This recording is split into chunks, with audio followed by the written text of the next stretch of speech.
I should begin by saying that public speaking isn't my most comfortable kind of activity. It makes me quite nervous, so forgive me. I seem nervous. I am. I'm sure you'll make me feel very welcome. You have.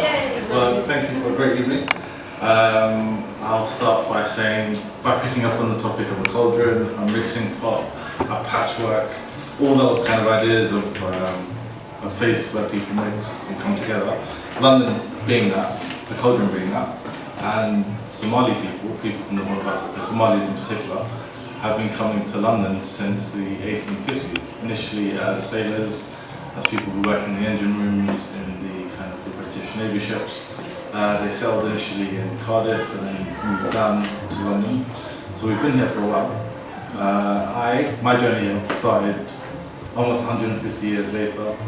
At the beginning, or the middle of the Civil War that saw the demise of the British colonial empire in Somalia, and then we had an independent era of about 30 years where it was peaceful, and then towards the end of the 80s, early 90s, things began to fall apart. And in 94, I left Somalia and I came here. I came to Holland initially, and then my auntie and I and my cousins moved to London.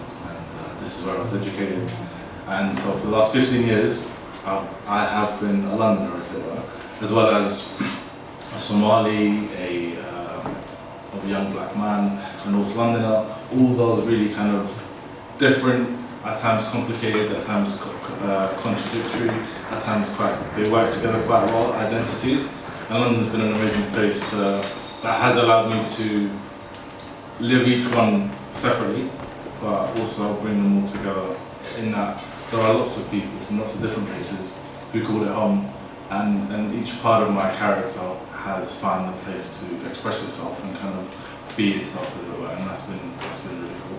Most recently, what I do for a living is I'm a cameraman, and I've worked for ITN, Al Jazeera English, and ICBS, and that's a pretty cool job, and it allows me to travel the world. And so it's keeping in touch with my nomadic roots, and I've so far been to about 32 countries, and there is no place like London really.